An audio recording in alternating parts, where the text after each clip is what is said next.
দাঁড়ান বাবা, আমি ম্যাডামকে ডেকে নিয়ে আসছি। এই রামু, এটা ব্যাংকে জমা করে দিয়ে আয়। এই টাকাটা আমার থলিতে পড়লো, এটা আমার ভাগ্যেই ছিল, এটাকে আমায় নিতে হবে। হ্যাঁ ম্যাডাম, উনি ঠিকই বলছে। এই ওখানে 50,000 টাকা আছে, আমি তোকে ওগুলো ব্যাংকে জমা করতে বলেছি।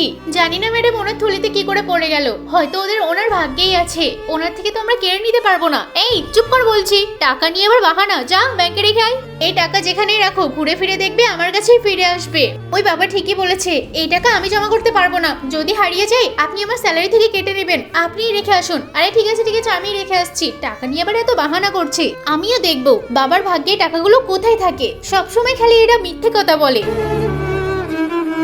এই মেয়ে দাঁড়া বলছি, আমার পিছনে পুলিশ তাড়া করছে, আমাকে তাড়াতাড়ি গাড়িতে উঠতে হবে। আরে তুমি তো কয়েদি। হ্যাঁ কয়েদি তো কি হয়েছে, এখন আমি গাড়িতে উঠে পড়বো কিন্তু। এই চল চল চল, গাড়ি নিয়ে চল। আরে এতগুলো টাকা এখনই নিয়ে চলে যাব। আরে আমার টাকা নিয়ে যেও না, এই তো এর উপরে উঠে পড়ি, তাহলে আমাকে কেউ ধরতে পারবে না। আরে এটা কি, এ তো দেখছি সেই টাকা আমার কাছেই ফিরে আসলো। রামু, ওই টাকাগুলো সত্যিই চুরি হয়ে গেছে, আমি বলেছিলাম না আপনাকে, আমি জানি এই টাকাগুলো কার কাছে আছে। আপনি চলুন আমার সাথে, আমি দেখাচ্ছি। এই দেখুন ম্যাডাম, টাকা কিন্তু বাবার কাছে। আমি তো তোমাকে বারবার করে বলেছিলাম তুমি টাকা যেখানেই নিয়ে যাও, ঘুরে ফিরে কিন্তু আমার কাছেই ফিরে আসবে, বিশ্বাস হলো তো?